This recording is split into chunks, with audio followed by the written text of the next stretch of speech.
I would like to introduce Dr. Costello, and then I just have a few housekeeping things to point out. So Dr. Stephan Costello is an author, a philosopher, existential analyst, logotherapist. He's director of the Viktor Frankl Institute of Ireland School of Logotherapy and Existential Analysis. He's also a member of the International Association of Logotherapy and Existential Analysis in Vienna.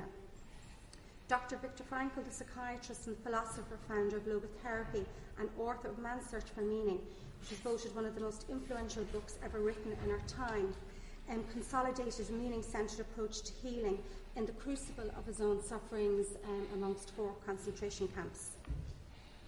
Dr. Frankl construes the human as a person, as a unity in 3 dimensions: soma, body, psyche, mind or soul, and nous, spirit. And for him, the spirit can never be sick. This address seeks to explicate Frankl's understanding of spirit as well as suffering, and adduce to its practical implications for mental health professions in what he calls medical ministry. So we very much look forward to your insights you're going to adduce to us this afternoon. Just in the event of fire, which could be unlikely, the exit is out this door here and it's out this door here. Okay, we have 2 exit doors, and they converge down the stairs out to the front entrance. Okay, so thank you very much, and we look forward to your address. Afterwards, we will have a Q&A session, and we'll see how long that is actually going to manifest and take. All right. Okay. Thank you very much. The microphone is there.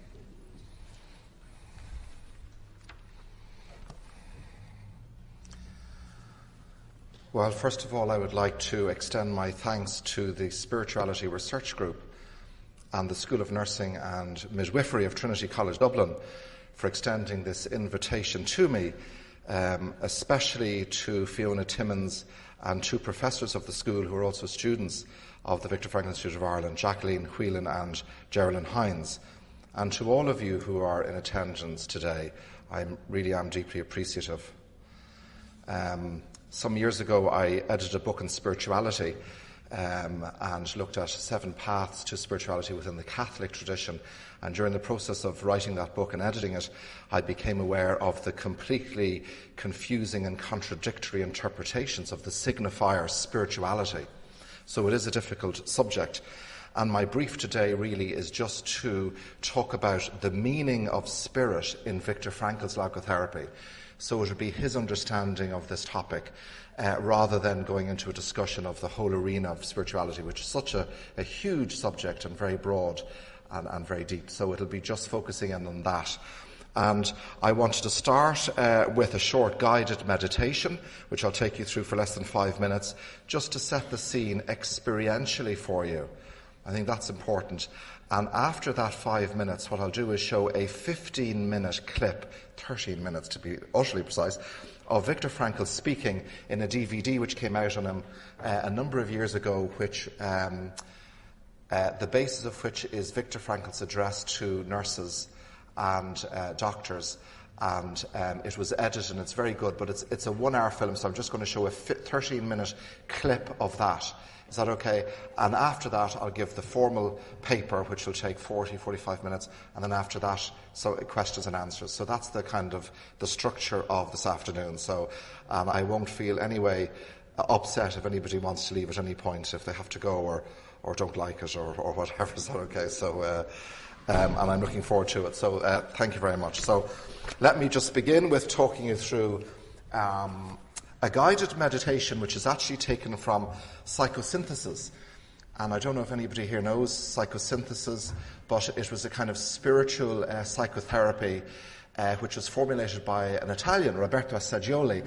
And for years there was a house, Eckhart House on Clyde Road, which was dedicated to this school of transpersonal therapy. Michal O'Regan, the Dominican, was a director of it, and one of my former therapists. And it's an amazingly interesting school of thought, but it has at its basis the notion of the spiritual, viewing the person in a spiritual dimension.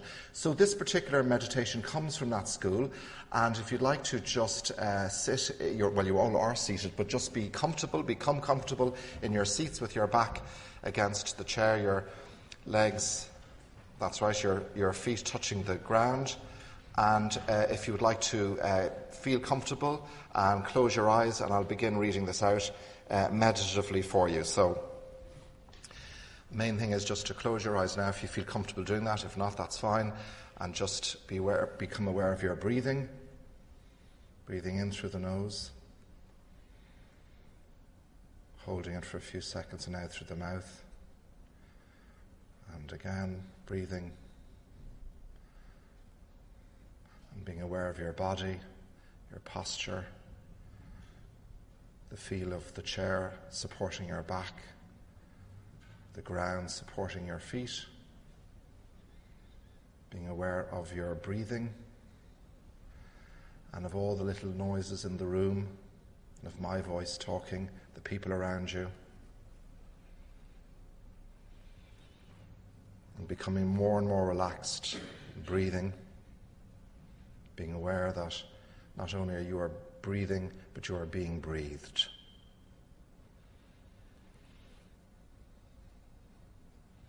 As Jolie writes, and to be aware as I read this out, how it relates to you. I have a body, but I am not my body.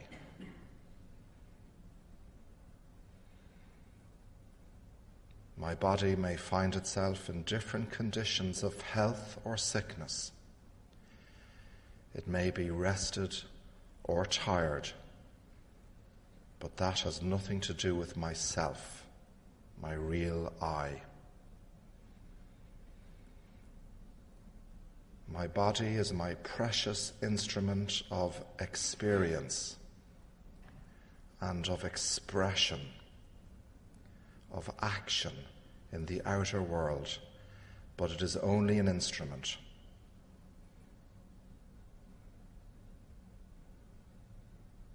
I treat it well. I seek to keep it in good health. But it is not myself. I have a body, but I am not my body.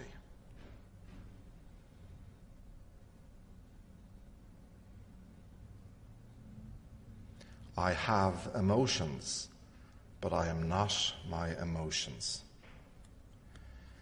These emotions are countless, contradictory and changing, and yet I know that I always remain. I, myself, in times of hope or of despair, in joy or in pain, in a state of irritation or of calm.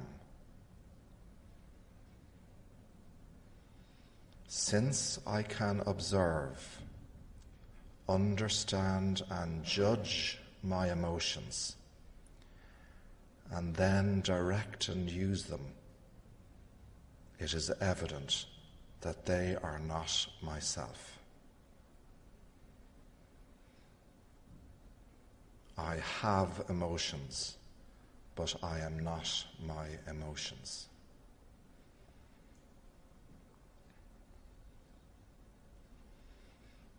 I have desires, but I am not my desires, aroused by drives, physical and emotional, and by outer influences.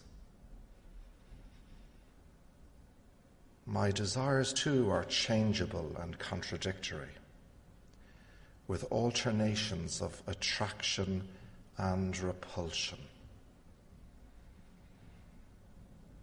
I have desires, but they are not myself.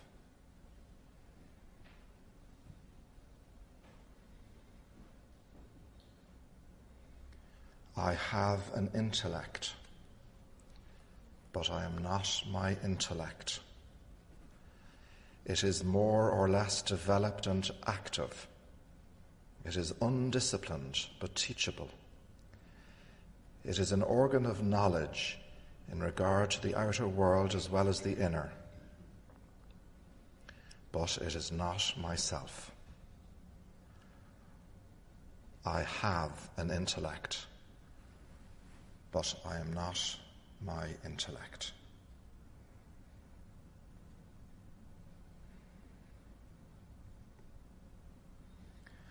What am I then? What remains after discarding from my self-identity the physical, emotional, and mental contents of my personality, of my ego? It is the essence of myself, a center of pure spiritual self-consciousness and self-realization. It is the permanent factor in the ever-varying flow of my personal life. It is that which gives me the sense of being, of permanence and inner security. I recognize and I affirm myself as a center of pure self-consciousness. I realize that this center not only has a static self-awareness, but also a dynamic power. It is capable of observing, mastering, directing, and employing all the psychological processes and the physical body.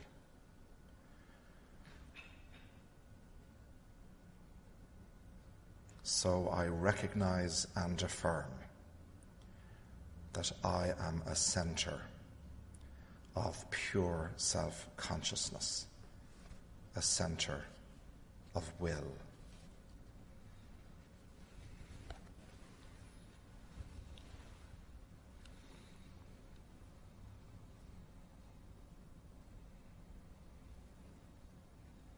And now slowly begin to open your eyes.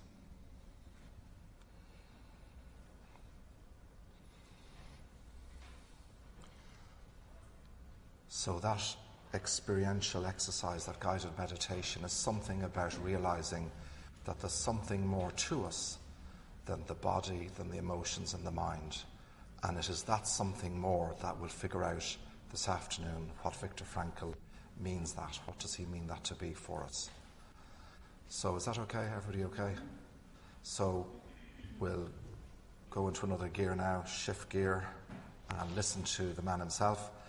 As Jacqueline said, Professor Viktor Frankl was a psychiatrist. He also did a doctorate in philosophy, so an MD in medicine, Ph.D. in philosophy.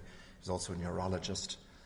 And he founded this school of therapy, sometimes called the Third Viennese School, after Freud and Adler, where Freud emphasized pleasure, Adler power, Viktor Frankl emphasizes purpose and meaning. And he was transported to a number of concentration camps, Theresienstadt, Dachau and Auschwitz, and survived, even though all his family perished, his wife included, and his father and mother were all gassed in Auschwitz by the Nazis. And when he came back to Vienna, he disputed the notion of collective guilt. He said there's no such thing, all guilt is personal. And he had consolidated this school of logotherapy and existential analysis in the camps and the crucible, as Jacqueline said, of his own suffering. And he went on to become friendly with presidents and prime ministers and popes, and also the so-called average, ordinary, extraordinary people who came to him who were suffering for help. And in my view, he's a hero for our time. His second wife, first wife was also a nurse, both are nurses, is still alive. I had the pleasure of having a profound experience meeting her 2 years ago in Vienna, and I'll be seeing her again in a few weeks' time, who's 88 and still full of vivaciousness and life. And she said to me she's looking forward to seeing Viktor again, even though she knows they won't be buried in the same grave because she's a Catholic and he's a Jew. And I said to her, was that upsetting for you, Ellie? And she said, no, because we were never apart in life and will never be apart in death. So an amazing woman, and it is a great privilege to introduce you. And for those of you who don't know Viktor Frankl and logotherapy, the word logotherapy just means meaning. Logos is translated in many ways. For instance, in John's Gospel, in the beginning was the Logos, the Word. And the Word was with God, and the Word was God. Without him, was not anything made that was made. So in the Christian context, I guess it's God or the Word. In philosophical context, it's rationality. And I'll be saying some of this in the paper. And for Viktor Frankl, he translates it as meaning. Meaning. Finding meaning and purpose, the most personal fulfillment of meaning possible. That is what enables us to be fulfilled and to flourish. So that's just a prelude or propageutic to Viktor Frankl. So I'll play him now for 13 minutes. Is that okay? And I hope nothing goes wrong technologically, Jacqueline, but okay.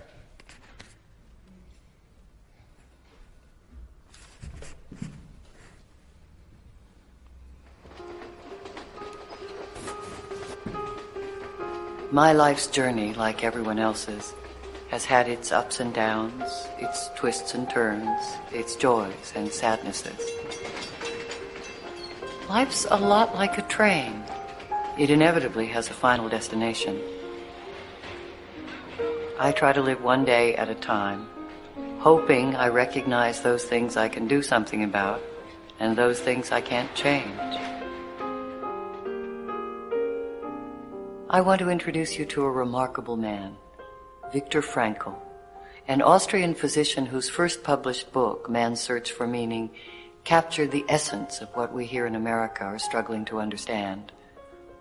When I was a student at Stanford, I wandered into a lecture hall and heard Dr. Frankl speaking. Since then, he's been a powerful influence. He's taught me to try to make my life the best that it can be. Dr. Frankl died in 1997 at the age of 92. The people in this film live his philosophy.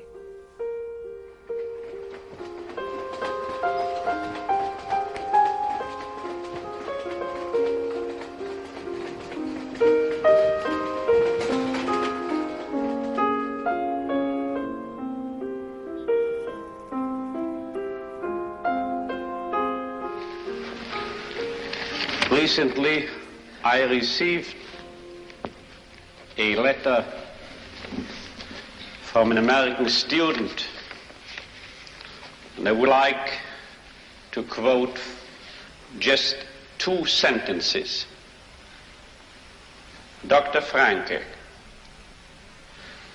I'm a 22-year-old with degree, a car, security, and the availability of more sex and power than I need.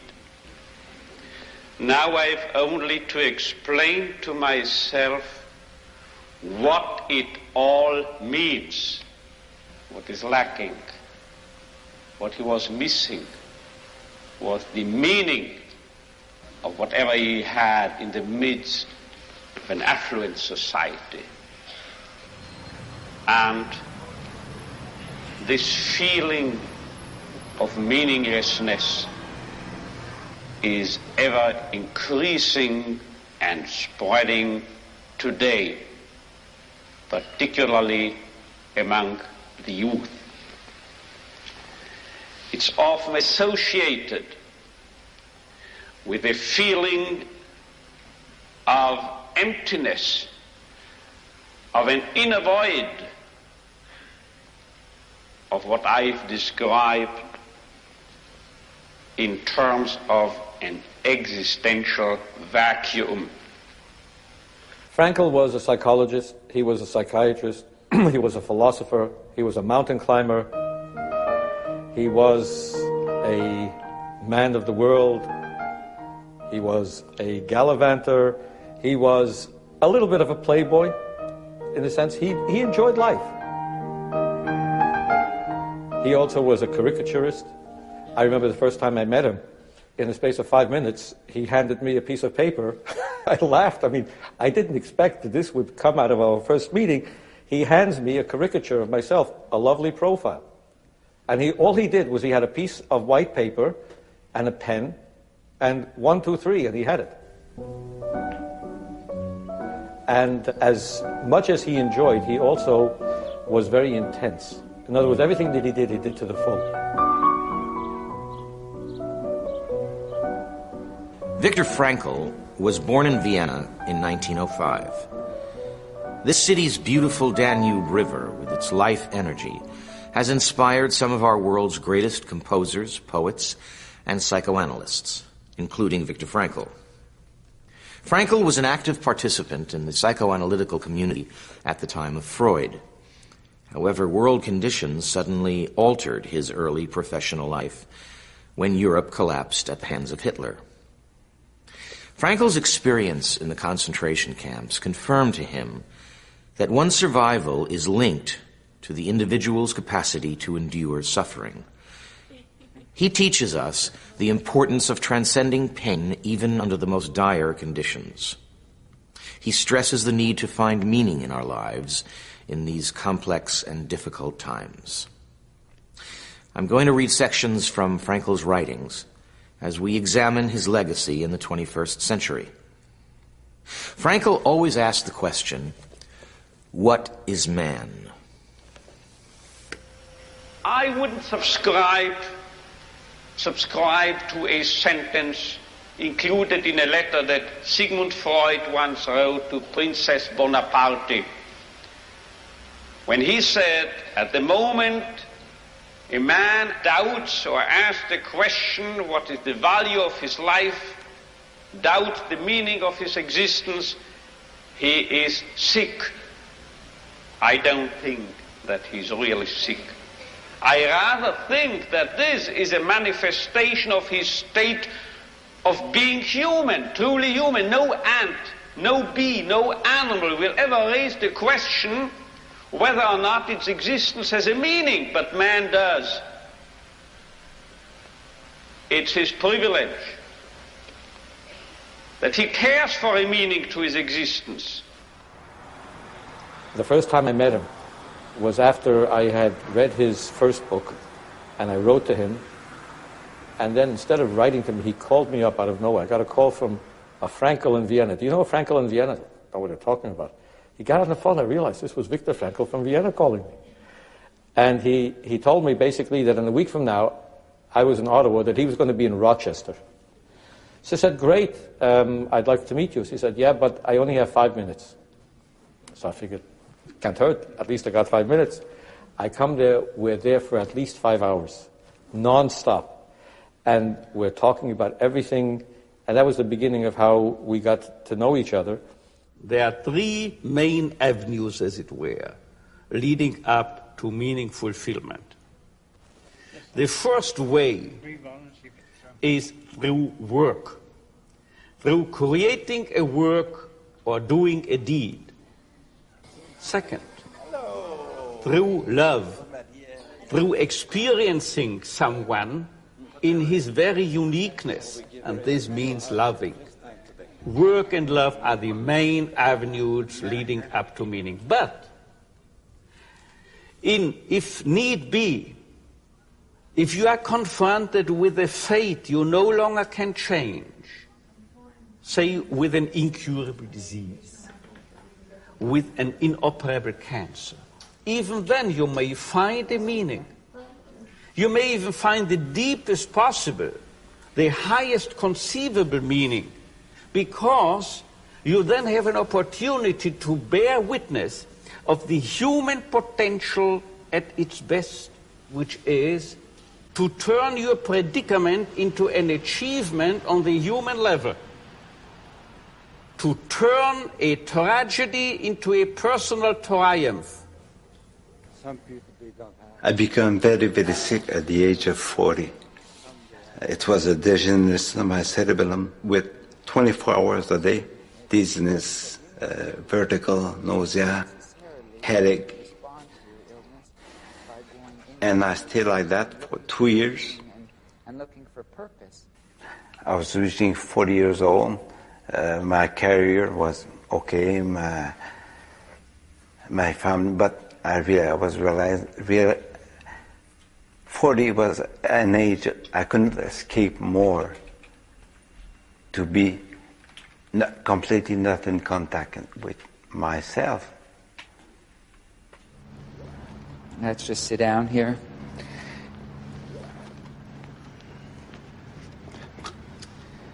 You know, not everybody responds to such a debilitating disease as you have in the spirit that you have, in totally accepting it, and beyond just accepting it, that you're able to actually look upon it now as a gift. I know. Bernard arrived at palliative care hoping to die, hoping to be euthanized, suffering so deeply that he just wanted it ended. He couldn't take it anymore. And through a drug regimen, and in particular Dr. Mount, it brought him to a place where he started to have a quality of life. The great paradox of all things, he found tremendous meaning in life. A place to die, and he found life. As a result of the fact that he wasn't going to die, Bernard was shifted to a long-term care facility.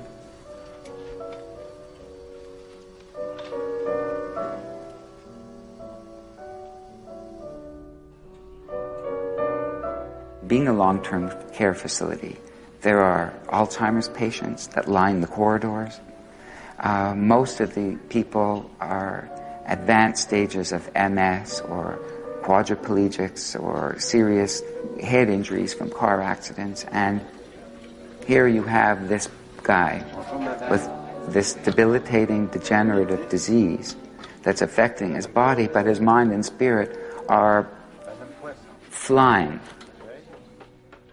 He's become the resident volunteer himself to this hospital.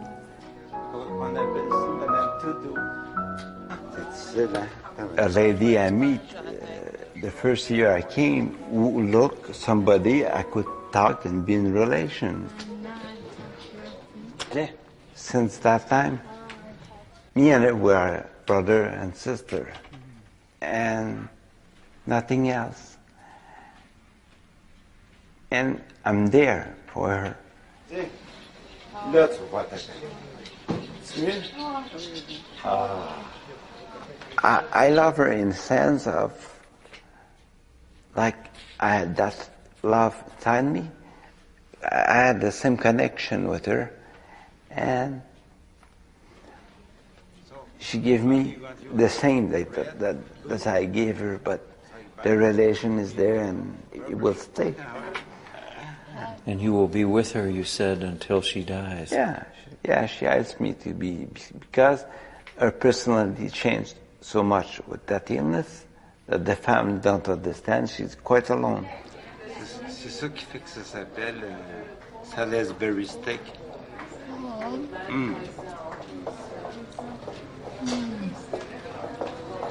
Manja. I had that feeling that it's not heart to heart, it's witness or to witness or something else that we have who touch. And when this happened, this is a real human relation, and this is what I'm interested about right now. What I call self-transcendence means that man is basically, originally, out to serve a cause greater than himself, or love a person other than himself. In the service for the sake of a cause, in the love for another person, he is actualizing himself in terms of a byproduct and side effect, but not by aiming at it, because this proves to be self-defeating.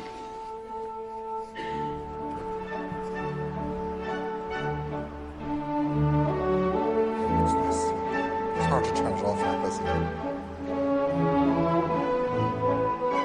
My mother.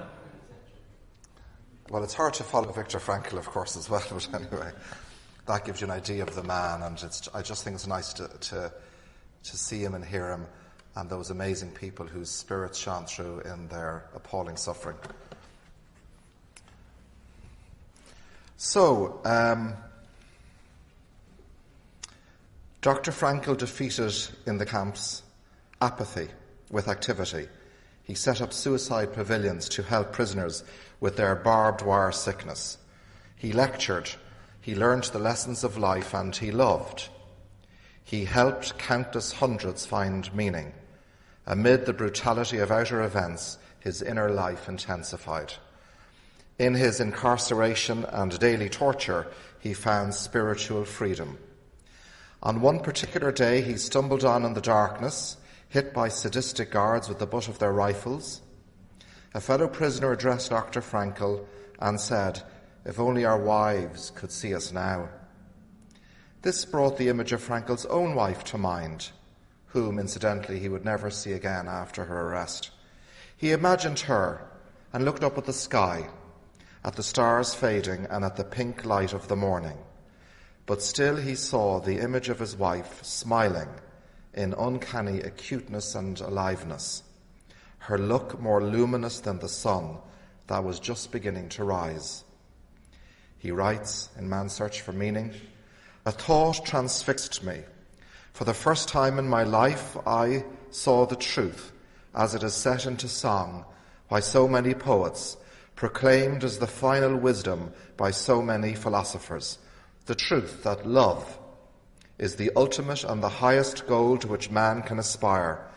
Then I grasped the meaning of the greatest secret that human poetry and human thought and belief have to impart. The salvation of man is in love and through love. I understood how man, who has nothing left in this world, may still know bliss, be it only for a brief moment in the contemplation of his beloved, in a position of utter desolation, when man cannot express himself in positive action, when his only achievement may consist in enduring his sufferings in the right way, in an honourable way. In such a position, man can, through loving contemplation of the image he carries of his beloved, achieve fulfilment. For the first time in my life, I was able to understand the meaning of the words, 'The angels are lost in perpetual contemplation of an infinite glory.'" End of quote. He stumbled on in the darkness, still clinging to the image of his wife, philosophizing thus, that love finds its deepest meaning in man's spiritual being, his inner self. On another occasion, he was working in a trench.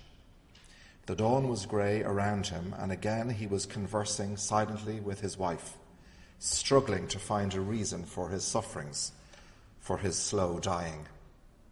He writes, "In a last protest against the hopelessness of imminent death, I sensed my spirit piercing through the enveloping gloom.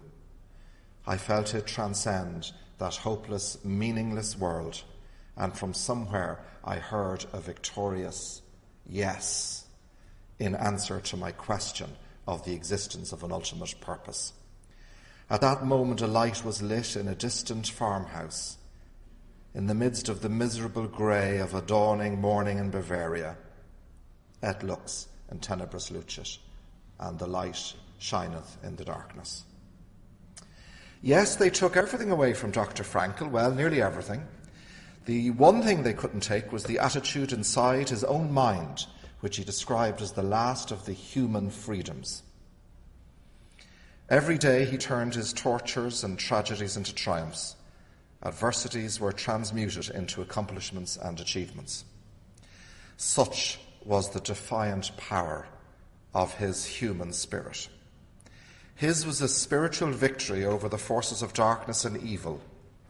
He learned that there were two races of men, the decent and the indecent, not the Aryan master race and all the others. He called to the Lord from his narrow prison cell, and he answered him in the freedom of space. After his liberation, finally but slowly, his new life started, but without his parents and wife. He became a human being again. He faced what he called the tragic triad of suffering, guilt, and death. But he also knew of another one he would call the triumphant triad of healing, meaning, and forgiveness. In so doing, he advanced his case for what he called tragic optimism. He concludes this stunning little book with these words: "Man is that being who invented the gas chambers of Auschwitz. However, he is also that being who entered those gas chambers, upright with the Lord's Prayer or the Shema Yisrael on his lips." It was Heraclitus, a pre-Socratic philosopher, who told us that it is wise to listen to the Logos, and listening to it, to agree that all is one. Heraclitus established the term Logos as the source of order in the cosmos. He writes, "The Logos holds sway always."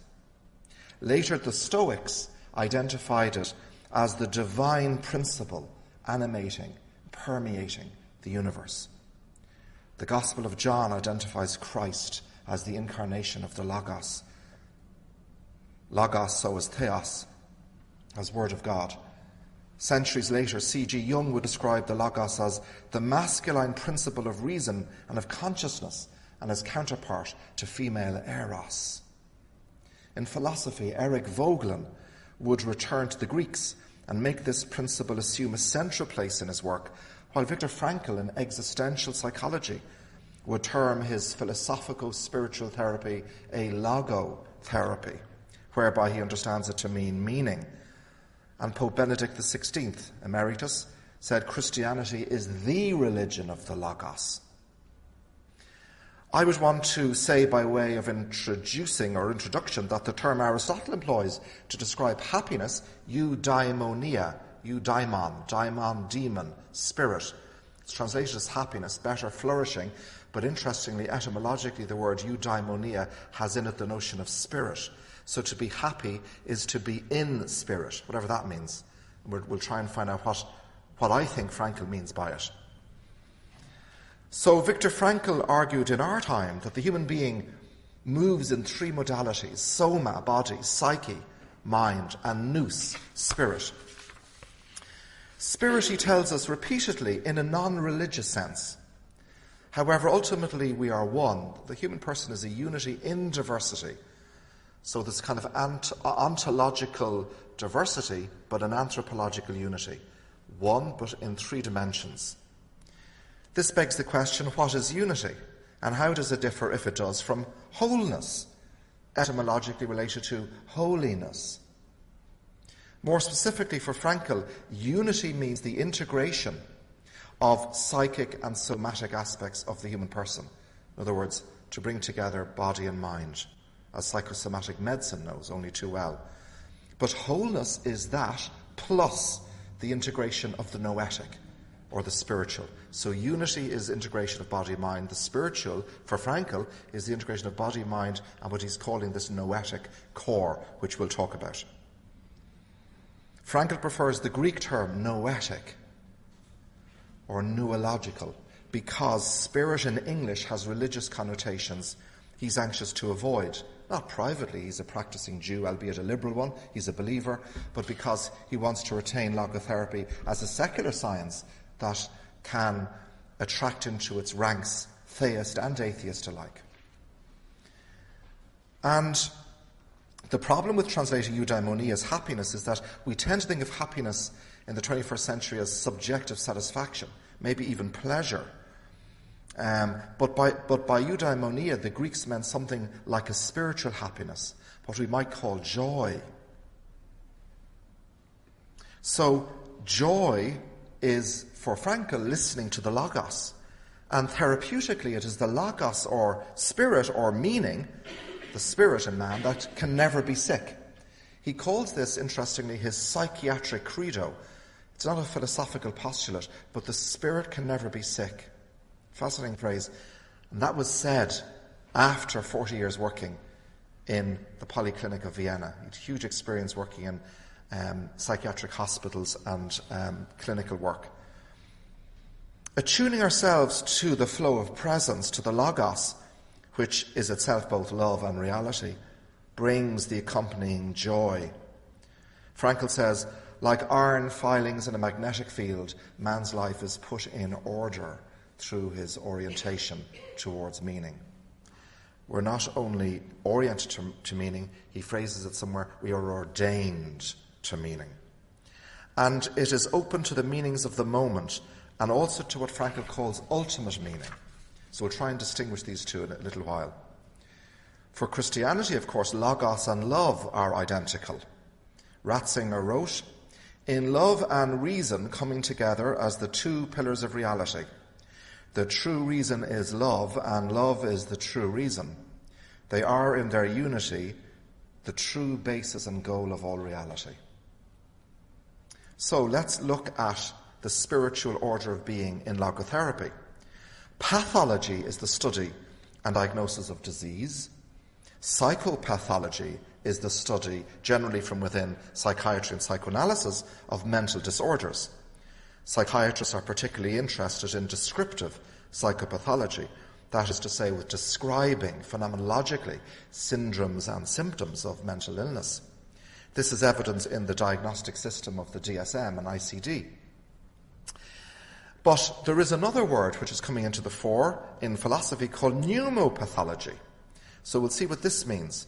And I want to try to clarify the distinction between soul and spirit, which are often confused, and urge the retention of classical logotherapy, which resists any subtle or seductive attempts, however well-intentioned, to become a hagiotherapy, healing through that which is holy. Hagios meaning holy in Greek. Pneumopathology was a term coined by a philosopher, Schelling, in the 18th century.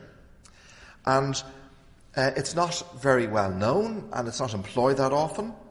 Eric Voegelin employs it, and that's about it. So we'll try and look at all these terms. Psyche is soul. Psychology, psyche, logy, logos of the soul. That's what psychology means, a logos of the soul. So psychology should be talking about the meaning of the soul. And Plato invented the subject. And the word psyche was a philosophical word before it became a word incorporated into theology. And he employed it centuries ago, and before it became kind of incorporated into Christianity. And we might now call it the self. So psyche kind of meant anything which is animate, anything which was alive. So, for instance, a tree is or has a soul. The human person has or is a soul. The difference between, let's say, us and the other animals, non-human animals, is that we have a spiritual soul, and it's taught that they don't. That's where Christianity gets to after philosophy. And then pneuma, with a P, is the ancient Greek word for breath. Pneuma, P-N-E-U-M-A.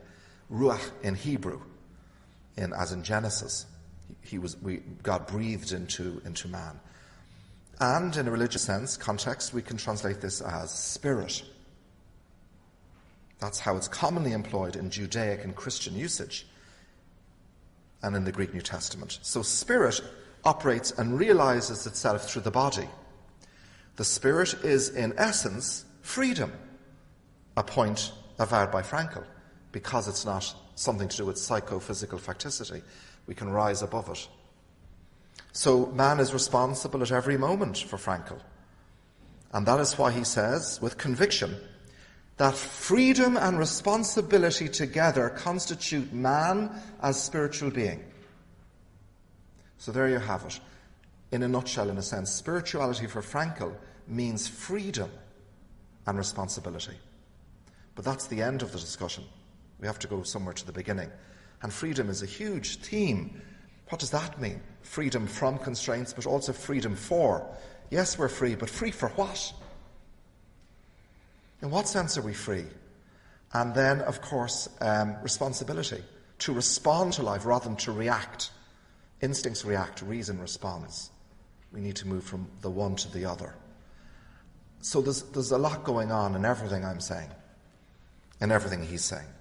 So for Frankl, spirituality, this term that's open to multiple conflicting hermeneutic interpretations, means in essence our freedom as humans. That which is specifically human in us is spirit. In other words, freedom, responsibility, love, conscience, the will to meaning. All these things are what Frankl means by spirit, the specifically human dimension not shared by other non-human animals. Self-distancing, the ability to distance ourselves from a situation. When you were doing that guided meditation, you were self-distancing and self-transcending. These two, self-distancing or self-detachment, self-transcendence, which we'll explore, they constitute the spirituality of the human person. Frequently, we use self-distancing by humour, the ability to distance from appalling suffering. So these are two uniquely human capacities, to detach from our symptoms and respond rather than react to events, experiences and encounters. And self-transcendence, the ability to go beyond ourselves, to serve a cause greater than ourselves in devotion or dedication, in loving somebody in their uniqueness. And again, Frankl distinguished between sex, eroticism and love. Sex, somatic, eroticism, psychological, love, a spiritual act. But it includes the lower, it may include it, and transcends them. So that for Frankl, love is more than an instinctual drive. It's an intentional act whereby we will the good of the other. That is to say, to love. To love is to will the good of the other in this classical tradition. Instincts push us. The spirit pulls us. Instincts determine us. The spirit decides us. We experience fate, slavery, at the level of the animal instincts, but freedom at the level of spirit or the noetic core. And the spiritual self emerges from unconscious depths. That is why, for Frankl, the unconscious is not just instinctual or irrational, but also rational and spiritual. To some degree, reason and spirit are one.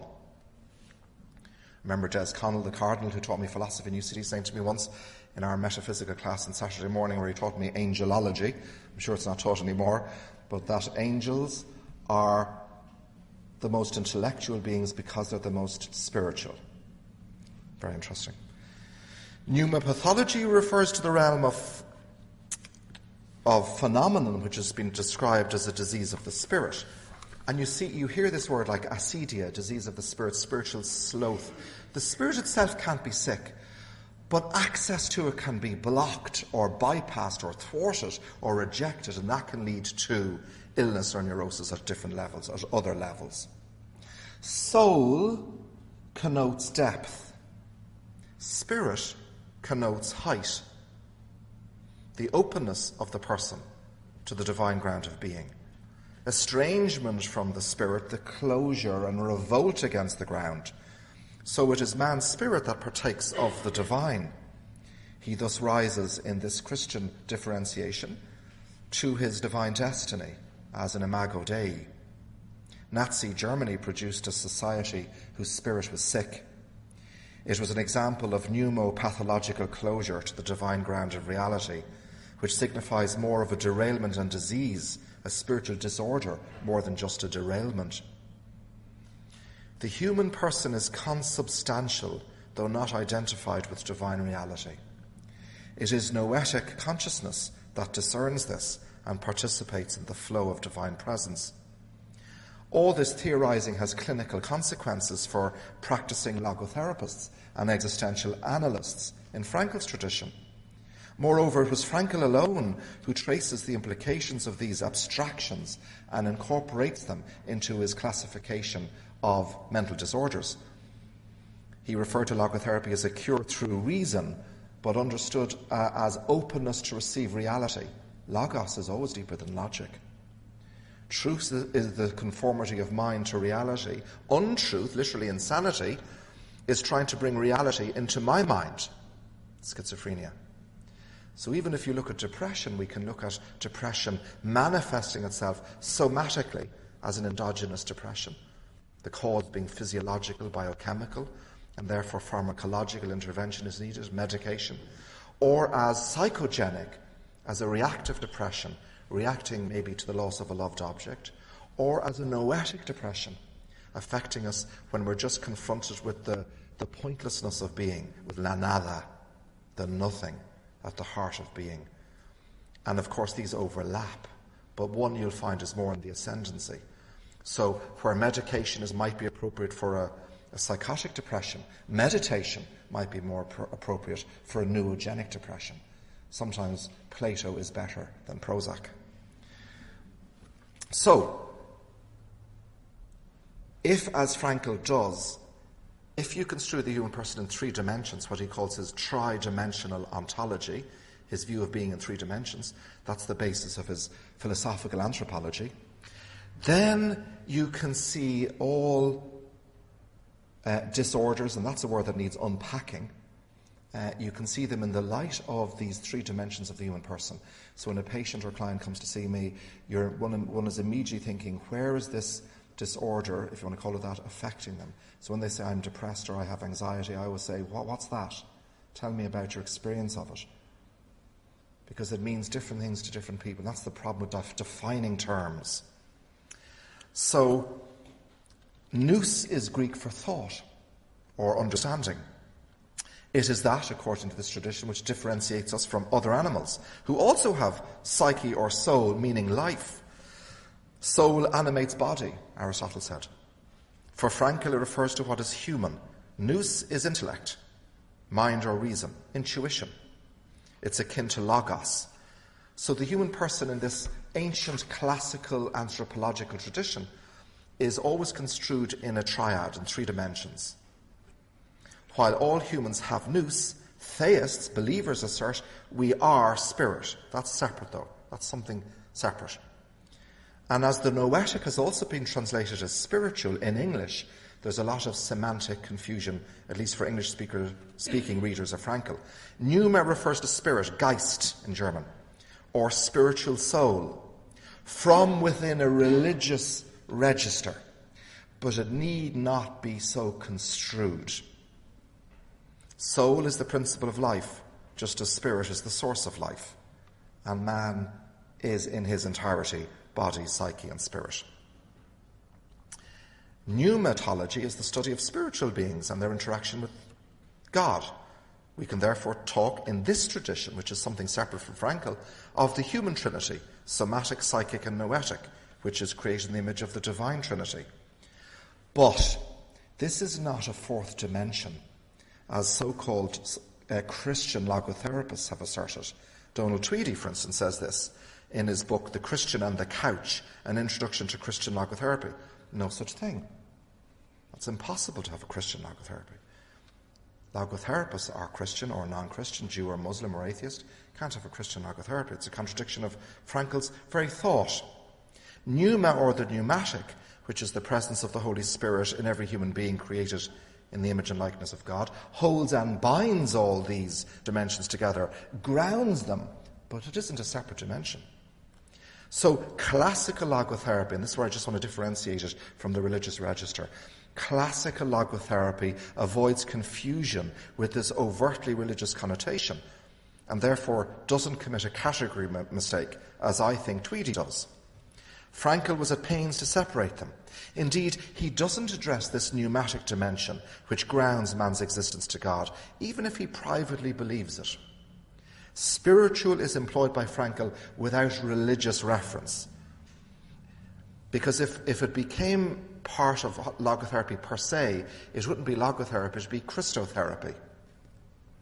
And that would deal explicitly with the spiritual core of the person. And that's something else. So there can't be Christian logotherapy. There is logotherapy with its practitioners being drawn from different traditions. Logotherapy avoids the pitfall of becoming hagiotherapy, this relatively new discipline, spearheaded by Tomislav Ivanchik, a Croatian priest who drew heavily on logotherapy in his 2010 book. But hagiotherapy not only draws on a person's spiritual strength, as in logotherapy, but also on God's Spirit, and prayer is brought into the consulting room. Logotherapists would avoid that. Frankl distinguishes them. Therapy involves helping souls, while religion involves saving souls. So that's the difference. Helping souls would be therapy, saving souls would be theology or religion. There is an unconscious religious sense, but he means this in a spiritual, rational unconscious. Logotherapy stems from the spiritual, but Frankl holds the dynamic tension between them, doesn't collapse either of these dimensions into each other. Let me read from what he says in Man's Search for Ultimate Meaning. Religion provides man with more than psychotherapy ever could. There are some authors who propose that psychotherapy relinquish its autonomy as a science and its independence from religion in favour of seeing its function as that of an ancilia theologiae. As is well known, for centuries philosophy was allotted this role. That's the handmaid of theology. However, just as the dignity of man is based on his freedom, so the dignity of science is based on that unconditional freedom that guarantees its independent search for truth. Whoever tries to make psychotherapy into a handmaid of theology not only robs it of the dignity of an autonomous science, but also takes away the potential value it might have for religion. Psychotherapy has to refrain from setting any preconceived goals along religious lines. End of quote. So the human psyche is religious by nature, but this evidence comes from a therapy that by its nature is not religiously oriented. It's a secular science, and paradoxically that's the source of its spiritual strength. Religion, or the spiritual sphere, is the proper concern of man in his search for ultimate meaning, not just the meaning of the moments, so you have to distinguish between the meanings of the moment, which are singular and unique. My meaning now is to try to be clear to you on this topic, and the minute I go out the door, that'll change. Ultimate meaning is a horizon beyond the meanings of the moment, which are unique and changeable. We could say that the meanings of moment are subject to the laws of change, of becoming, whereas ultimate meaning, however you construe that, is being itself. It can't be comprehended. It can be approached but not appropriated. It is true that the noetic and the pneumatic cannot become sick in themselves, but the search for meaning or God may be blocked or frustrated and originate illness.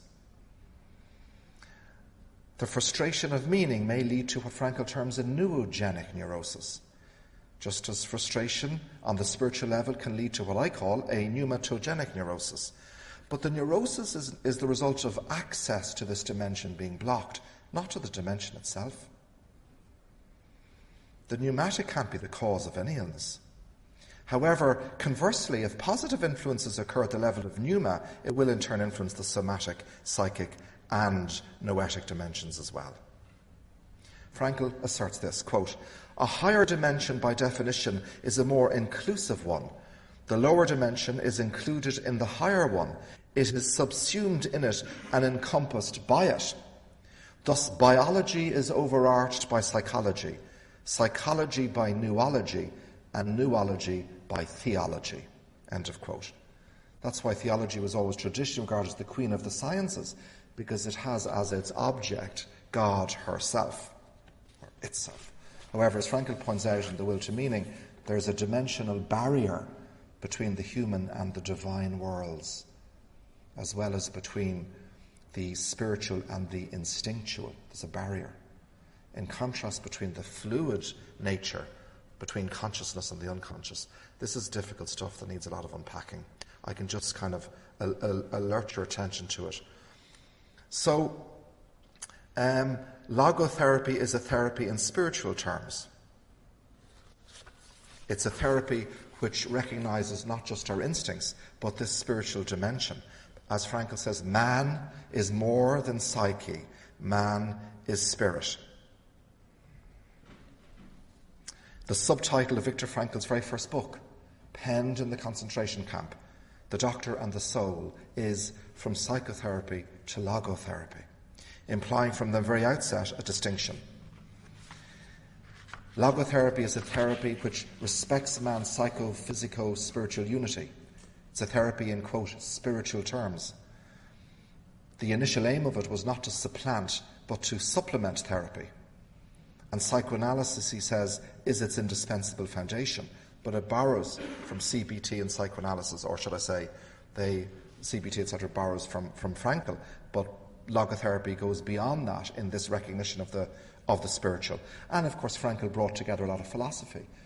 Not only Freud, but Heidegger, with whom he was a friend, even though Heidegger was a member of the Nazi Party. Frankl said, and he got into trouble for saying this, there are decent Nazis and indecent Jews. He could say it because he had the experience of it in the camps. I mean, some of the Jews who were capos, you know, that when they were the guards, they treated him appallingly. Whereas after the war, he cried in his apartment on the shoulders of a Nazi who he felt was decent. Very brave thing to say. Another aim of logotherapy is to purge, according to Frankl, psychotherapy and psychology of its psychologism, just stopping at the psychological level. There's more than that going on. The more is the spiritual. Quote, psychotherapy endeavours to bring instinctual facts to consciousness. Logotherapy seeks to bring to awareness its spiritual realities. He says it's designed specifically to handle those suffering over the philosophical problems which confront human beings. Without the spiritual as its essential ground, wholeness cannot exist. So, Franklian psychology in both its theory and therapy is a logotherapy, not a psychotherapy, a noology, not a psychology, and a philosophy for life. There's a new movement of philosophical counselling, which is interesting, and there's some connections between that. It's a noetic therapy. It's a philosophical form of practice. In talking about this existential encounter when a patient comes to see me, and we use the word patient not because of its medical connotations, because of the Latin suffering, that we are all suffering beings. What ensues in that consoling and clarifying conversation is trying to orient the person towards meaning. So it's the logos that draws our spiritual resources and is the reservoir for healing. And he calls this praxis Socratic dialogue. Just as Socrates went around the streets before he was executed, drawing things out of people through open-ended questions. That's what the logotherapist does. Drawing things out of the person. So, by even calling it Socratic dialogue, Frankl is retrieving this older tradition of philosophy understood as therapy. Plato was the first to say that philosophy was a therapy of the soul, in accordance with reason. So, that's an interesting dimension, and this new movement of philosophical counselling, which started in 1981, has lots of connections with logotherapy. You could say that logotherapy is in that older Platonic tradition, and view logotherapy as a kind of philosophical counselling or philosophical ministry, but it's also a medical ministry. Last week I was teaching the students, I think we did schizophrenia on the second last day in first year, and maybe it was first or second year, I can't remember, second year. And Frankl referred to logotherapy as a palliative care of the soul. Beautiful phrase. And in his On the Theory and Therapy of Mental Disorders, he has all these categorizations and classifications of mental disorders along the lines of this older tradition. And that's why in the Viktor Frankl Institute with students, we don't just keep it at the level of intellect. We do guided meditations, experiential Saturdays, which are an adjunct to it, as well as formal lectures. So what he means by the spiritual, to be very explicit, is this: the specifically human in the person. So instincts and spirit form an ontological hiatus. They represent two distinct regions within the total structure of the human being. Man's existence is, quote Frankl, in its essence spiritual. In other words, it's on the other side of somatic and physical facticity, the realm, in other words, of the physiological and the psychological. A sharp line separates these two regions. A line, though, that is blurred between the somatic and the psychic. In terms of a multidimensional etiology of a psychosomatic condition, every clinician knows how difficult it is to distinguish or differentiate between psychogenic and somatogenic components of mental disorder. So spiritual existence is seen by Frankl in terms of freedom and responsibility. The core, though, is the personal spiritual being, the centre of the person, the centre of spiritual activity. Putting this another way, the spiritual personal centre is encompassed by peripheral psychophysical layers. There is thus the spiritual person and psychophysical overlay. The core individualises and integrates. This spiritual core constitutes oneness and wholeness, a threefold wholeness that makes the person complete. Remember Yeats said in Spanish, I have to think of the English in a minute, las cosas se deshacen, el centro no puede mantenerse, miren aquí está suelto en el mundo.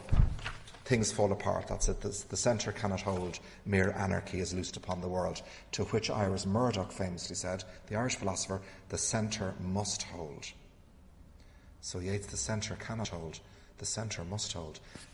And in a letter she said to Peter Conradi, I am forever returning to the still centre. And that's beautiful from Iris Murdoch, the notion of the still centre. That's the spiritual centre, the core, what Frankl calls the noetic core of the person, the personality. So, logotherapy analyses man's striving for meaning, the meaning of his being, as we unravel like a carpet. There's a correlation between meaning orientation and mental health. So when our search for meaning is frustrated, it leads to a spiritual distress. That is not the same as a mental disease. The self is not his symptoms. The person is not her pathology. Behind every illness, be it physical or psychological, there is an intact person. And that's what you're addressing, the intactness behind every illness. The person as person can never be sick. The noetic can never be neurotic. In self-distancing, the person creates a small space of freedom between a stimulus and a response. We can detach from psychological conditions in our neurological dimension. Neuropsychic detachment is what he calls it. We can stretch beyond ourselves to a world outside our own ego. As Kierkegaard said, the door to happiness opens outward. It's about involvement in the world, engagement with reality, in new experiences and events, in relationships of love and devotion. A person's spiritual resources are a vast reservoir for mental health. As he says, it is the task of logotherapy to bring to light the spiritual struggle of the individual. The final requirement is fulfillment, flourishing. And we flourish when we operate in these three dimensions. So the body, I have to think of exercise, nutrition and sleep. They are somatogenic requirements. Psychically, I have to be stimulated, intellectual curiosity, all those things that we associate with the mind or the emotions. Emotionally looked after, security, safety. And then the spirit, be it prayer or meditation, or orienting myself to the true, the good and the beautiful, in contact with nature or culture or art. And if we do those three things, if we operate in those three levels every day, every moment of every day, then we have a chance to flourish. We have a chance to be fulfilled completely. What he terms medical ministry is when, especially nurses, are confronted with the sufferings. They're privileged to be confronted and challenged to be confronted with the sufferings of humanity. But medical ministry is when the person, if they're dying, they mightn't be able to fulfill any meaning at the level of experience or any meaning at the level of new events, etc. What's left is attitudinal meaning. The final value that's left is to alter our attitude to our unspeakable fate in inoperable cancer. And I've dealt with some of this, both, of course, personally in my own life, of course. You don't reach a certain age without people dying on you, as we say, but also being with a number of patients in their final months and days. And it's just an incredible journey where I'm trying to help them. I mean, what arrogance. But I am being touched by the splendour of their souls, by something spiritually significant that alters my own attitude. And it's been immense. But they, when they can't actualise anything else, they can still alter one thing that's left to them, their own attitude to their unbearable sufferings. Medical ministry is concerned with the health of man's soul, not his salvation. And nurses are in a privileged position to carry out this immensely important task against the backdrop of a divine mandate. Because Isaiah, which Frankl quotes again when somebody said, why do you do what you do and help all these people all day, every day? He quoted Isaiah, comfort ye, my people. So if we view the human person in terms of a pyramidal structure, the noetic dimension provides his spiritual anchorage.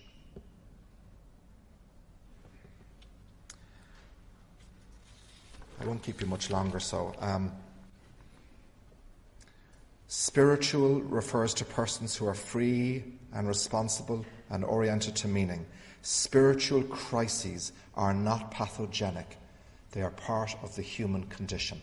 To quote Kierkegaard again, everything in existence makes me anxious, from the smallest fly to the mysteries of the incarnation. Spiritual weariness is the nihilism of our age and its reductionism.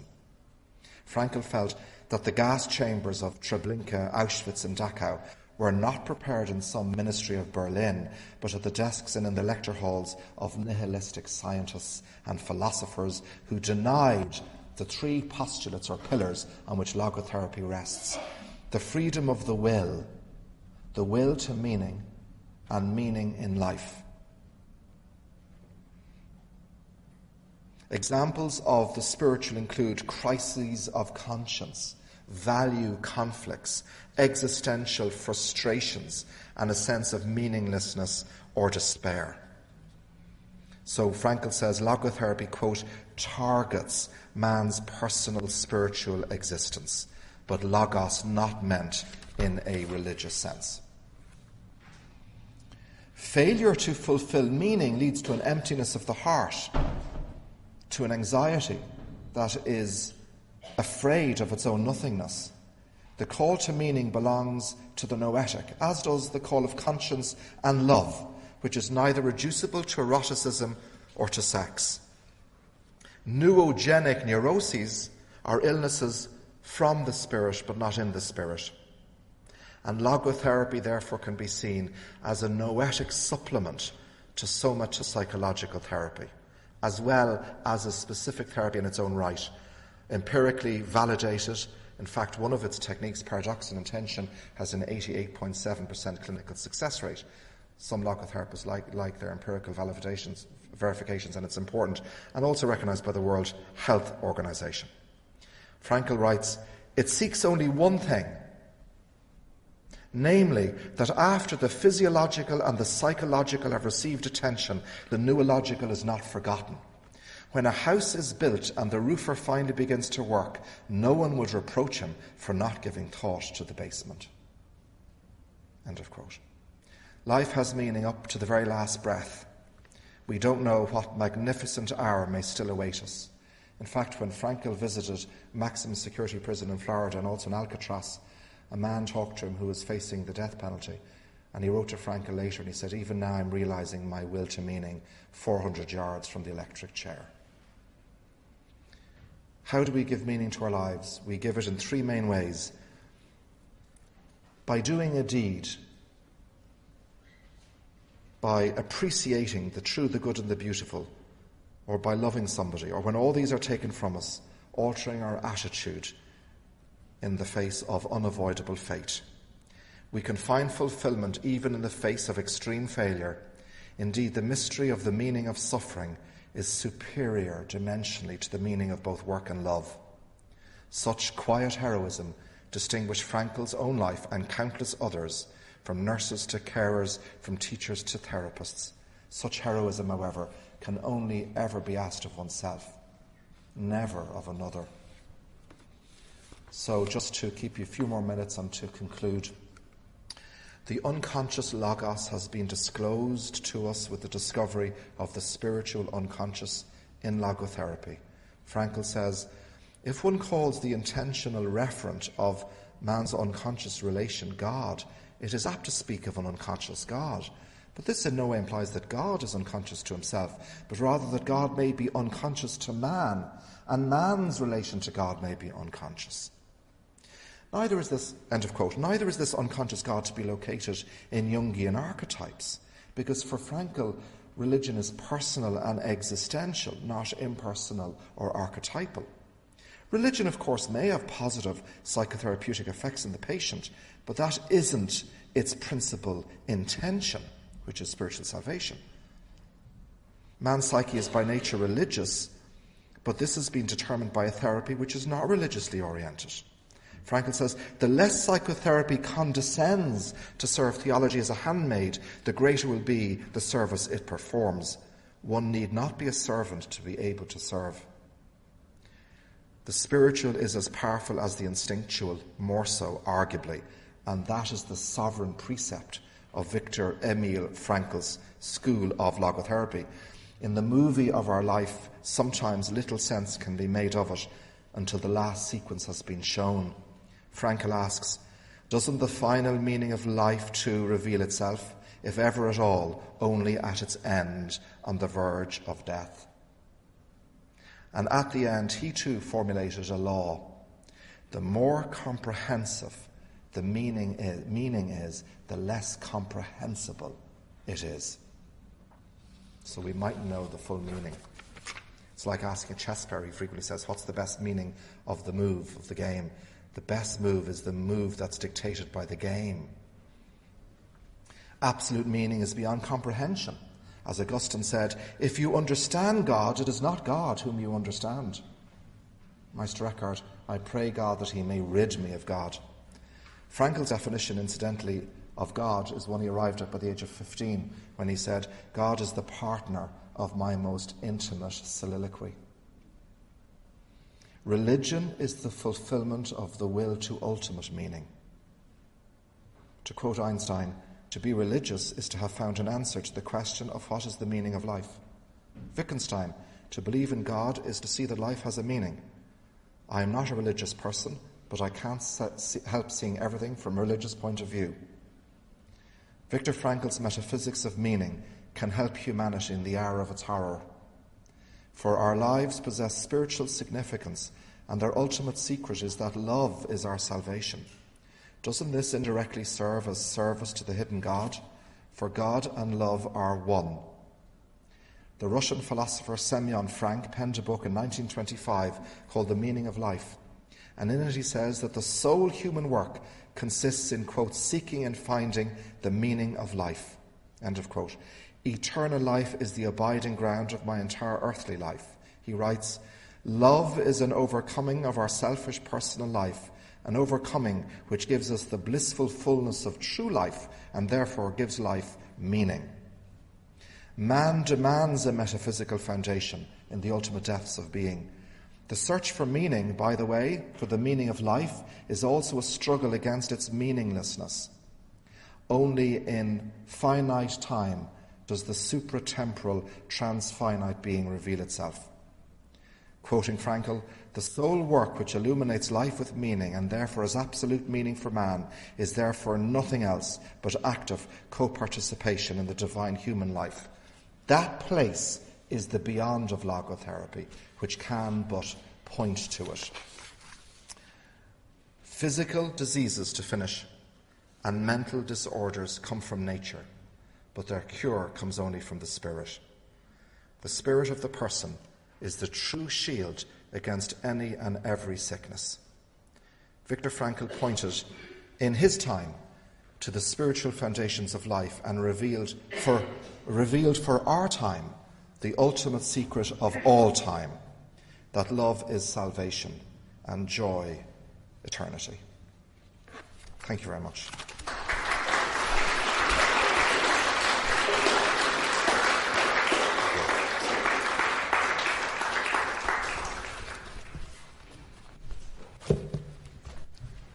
I'm way over time.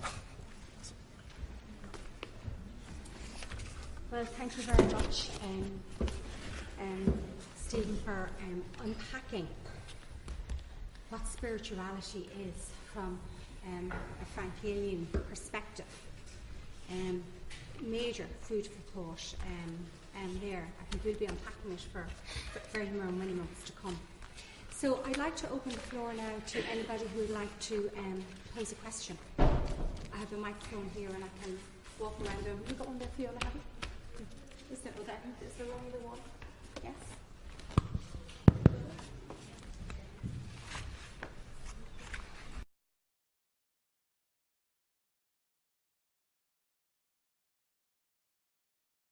I know Ivor well, and I've worked with him, and we gave a talk together. We set up the first seminar on suicide and logotherapy. And I take that point. I think pharmacological intervention or prescribed drugs can contain the symptom, not cure it. To some degree, the only cure is death, of course.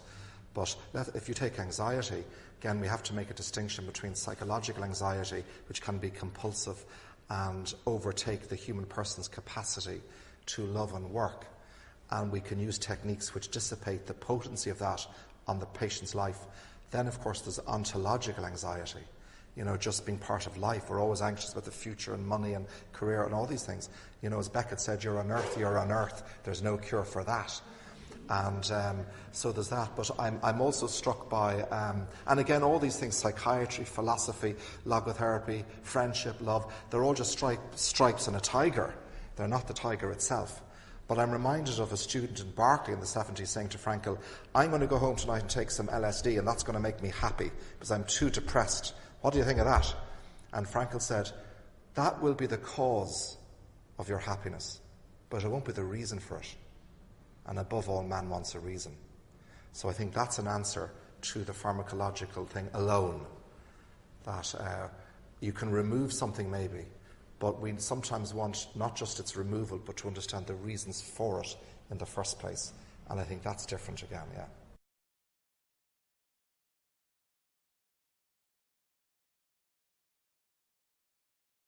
And I think both. There's an implicit philosophy in every psychotherapeutic practice. So we have an implicit view of how we construe the human person. What is man? Which Frankl asks and sees him in 3 dimensions, as I said. But where is he is an interesting one. Where do we place ourselves within the stream of life or the flow of life? I mean, d'où parlez-vous? Where are you coming from? From what position? So I think the where and the what are equally interesting. Yeah.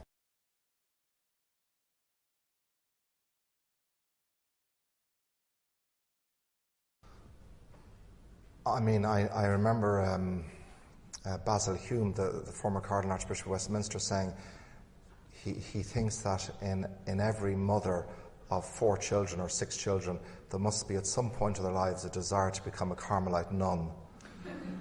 Just to get away from that aspect of being and the busyness of being. And I know another mother who came to me, and when I was recommending just doing a review of the day and a preview of the day. The Stoics recommend this kind of mindfulness approach. And she said, where can I do this? With my kids, they even follow me into the toilet, into the shower. They're too young to even leave, So she managed to do less than 5 minutes a day in a cupboard. She's a little chair she puts in a cupboard. It's the only place she can grab. But when Etty Hillesum, the young girl who was arrested by the Nazis, she left a spiritual diary, which is stunning. I really recommend that if you want to read it. The Spiritual Diary of Etty Hillesum. I wrote a chapter on it in the last book I wrote, and she said, this is how much space we need in a concentration camp. She put her 2 hands together. That's how much space we need. So we can get the space, to get the time is difficult. I'm giving a talk on Saturday, and part of it is on Frankl's logotherapy of time, and it's a very big area. And he was offered a lot of money once to give a lecture, and he said no to him. They said, do you want more money? And he said, no, I want more time.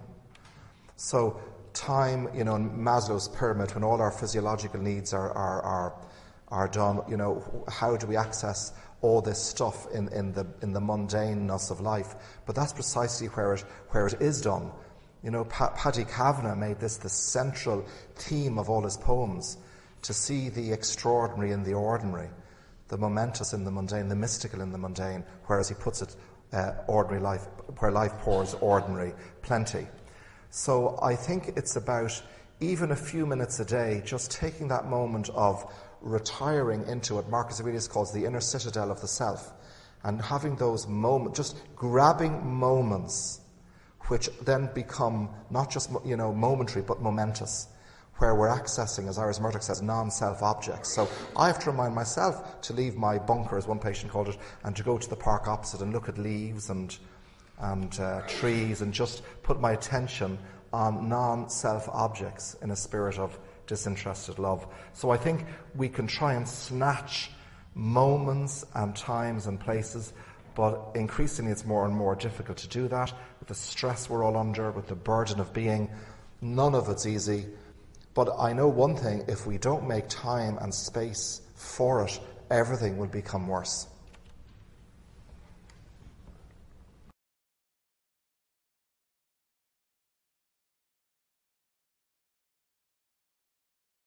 A question about evil is, of course, a very big question. Traditionally, it's been defined as a lack of good, so it doesn't have an ontological reality in itself. It's like a sickness is a lack of physical health. That's the way the old classicists regarded evil. So it's a privation, a privatio boni, a privation or imperfection in the created order of being. But Frankl came face to face with evil. And Paul Ricoeur, another French philosopher who had the privilege of meeting before he died in his 90s, and who was also in a concentration camp, said to me once, evil is radical, but the good is originary. In other words, the good is always has primacy of place. He saw that it was good. There are just some short reflections, because of course a lot more to say, isn't there? You know, there's always more to say. More time is what we need. Thank you.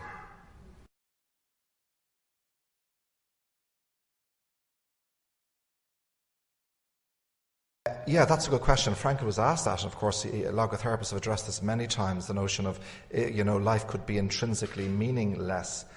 And I would distinguish between arriving philosophically at the conclusion, a member of my family has, that life is logically meaningless, and therefore, as Camus says, the only philosophical question is whether we should commit suicide. Or life has intrinsic meaning, but if it has meaning, it has meaning for all time, according to Frankl. So he sides with the latter, not the former. But what do you do with somebody who says, look, I've gone through it philosophically, and my conclusion is life is meaningless? I wonder, is some of that not just philosophical, of course, because we're not just thinking Cartesian egos, we're embodied beings, and we bring all our psychology to our philosophizing as well. So I'd have to go into that a bit more. But Frankl put it forward as a postulate. He calls it a philosophical presupposition that life has meaning.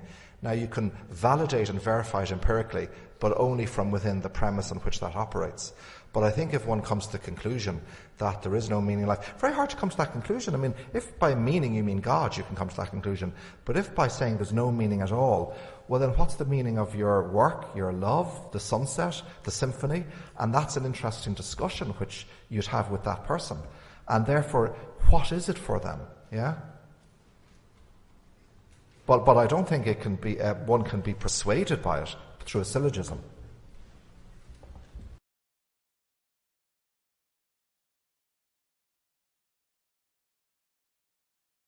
I mean, to some degree, very little at all, because in logotherapy, chairs are used, not a couch, so it distinguishes itself immediately from psychoanalysis. A time is allotted, etc. So remember what Frankl says, it is psychotherapy, but more. And the more that he sees it is bringing into the consulting room, if needed, that extra noetic dimension. In other words, that would come more specifically to the fore in terms of a consoling, clarifying conversation around values or crisis of conscience or God or whatever it is. But, I mean, I've a Jesuit friend who's a psychoanalyst.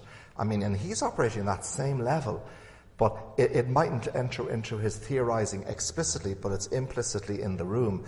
And I think every therapist worthy of the name is in that privileged position of discussing all these topics. And there's so many different styles of therapy. So I think, above all, one needs to marry the style as well as the person to one's own hunch about life, etc. So I think it's more about that than what distinguishes it in the room, which can be very similar, because you're still listening to the person in their explicating their existence and going to childhood. But I suppose it's more future-oriented. The techniques are very specific to it, like de-reflection, Socratic dialogue, paradoxical intention. And I suppose that's where it has its unique flavour with some of the techniques he established as far back as the 20s.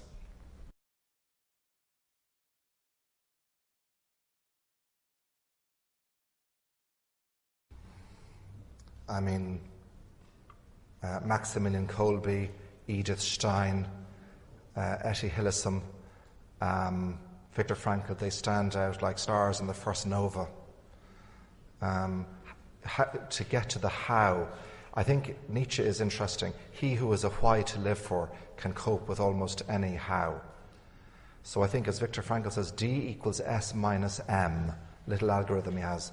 Despair is suffering without meaning. D equals S minus M. Despair equals suffering without meaning. So if we can find some meaning and point to it, that's the hard bit. That's in my work, the clinical, therapeutic aspect to the work. But to get there is, ultimately freeing and where it's at, and paves the way for inhuman, non-human forgiveness.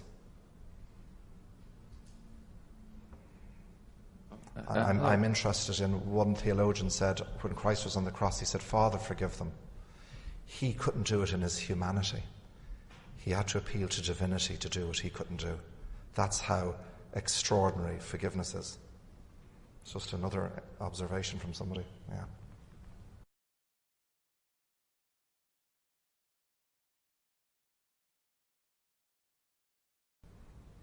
I think that could be the purpose of some religious persons. You're getting into the question of discernment. You know, when Abraham was told to kill his son, Isaac, on Mount Moriah, is that God talking to him, or is it his own inflated ego or conscience? Or we're into the whole problem there of hermeneutic discernment. But certainly there is that tradition in theology, isn't there, that one is fulfilled when one's own will is subsumed or aligned with the divine desire. That's an answer for some, absolutely. Thank you.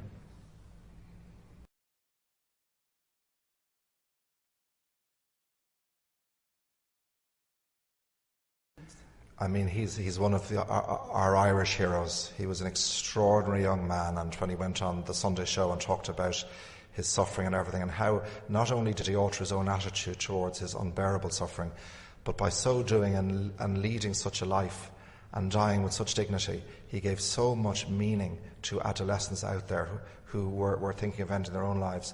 And I'm absolutely sure some of them stopped in their tracks after listening to him. So I would have loved to have met him. An amazing person. So, you know, I would like to draw attention to it's not only the Viktor Frankls of the world, it's these people. They're all around us. You know, last summer, 2 strangers on a beach in Cork swimming out to save some strangers without a thought for their own safety. So on every street corner, gods are coming to greet us carrying garlands.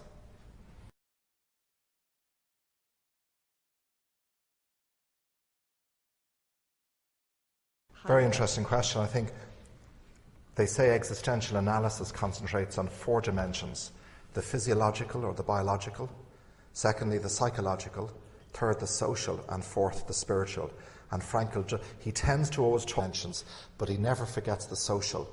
And in fact, well, firstly because he was a member of the Young Socialist Party years ago in the 20s, so he's very aware of the social dimension.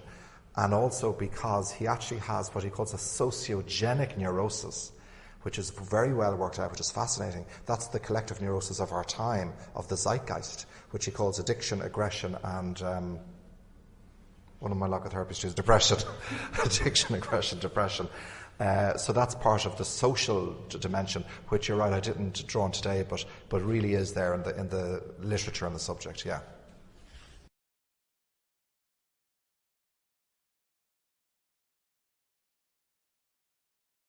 Yes, of course, because the spirit and the will to meaning is always within us latently, even if it's not there manifestly. Somebody's seeing me at the moment, and he was doing therapy then. He had because of a psychogenic depression, let's say, brought on by the death of his mother.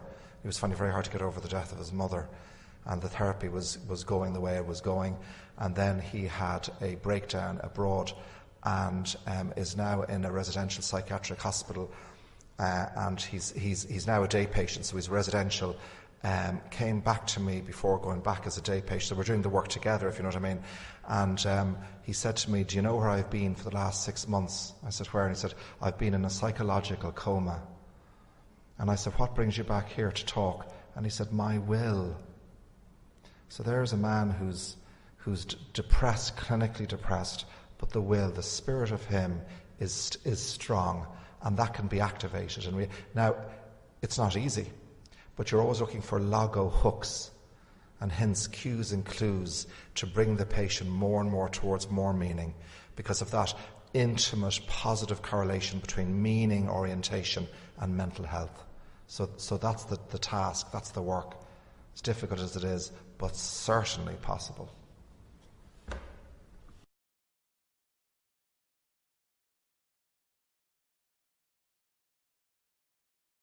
Yes, absolutely. And even to get to there, because people don't come and say, my purpose is, but you find it through their passion. Your passion can lead to the purpose so quickly, yeah.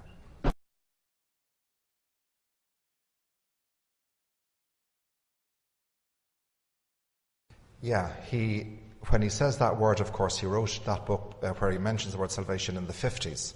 So that's just to put in some historical, cultural context. He never talks about it again. Well, he does a bit in Man's Search for Ultimate Meaning. He distinguishes between religion and therapy in the way I said that therapy is to do with healing the soul or the self, cure or care of the self, theology or religion with its salvation. So it is an older word. He doesn't say much more because, of course, that is religion. That is the beyond of logotherapy. So he has silence there. What you get in Frankl is silence. But it's not the silence of resignation, it's the silence of reverence. And Ellie was telling me that as he lay dying in his hospital bed, a doctor wanted to go in the room, and she said, no, you can't come in here. He said, I'm a doctor, I have to see I have to see your husband. And she said, my husband's a doctor as well. No, you're not coming in, he's at his prayers. And when he was finished, he said, you can bring him in now. So he made the doctor wait. I quite like that story, because he was doing something private. And he doesn't even talk about that. He did it in the camps and he did it at the end. And I don't know much more about it than that. But there is a silence in Dr. Frankl. The silence, I think, of reverence, yeah.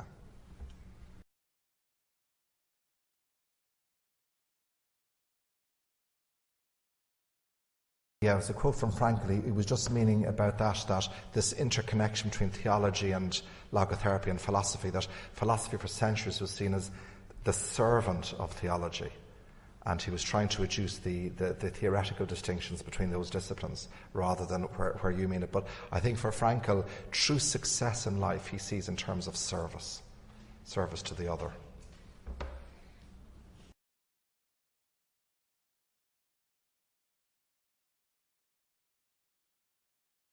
We're entering into the arena or domain of mystery there. I mean, he was a liberal practicing Jew, so privately he would presume that. He won't make it a dogma of logotherapy. Just as Freud, of course, who famously said, I am a completely godless Jew. Interesting, Jew, godless Jew. I have always been, quote, an unrepentant atheist. And he's using these religious words, kind of like a mystical atheism. And for Frankl, privately, we kind of know where he stands on this question. But he doesn't say much more than that, because the danger is, if he did, of course, he would be making logotherapy into something other than it is. Does that make sense? So he can just point to transcendence, but won't say anything more. As he says, theology then will take over in religion. There'll always be a higher dimension. But we know from Ellie, he did say his prayers, and so did Derrida, who said he was an atheist, but that doesn't stop atheists praying. That's a huge question, yeah. So I just want to thank you all before I hand over. Really appreciate you sitting here for a number of hours. I don't think it's easy. And for your attention and questions. Deeply privileged. Thank you very much.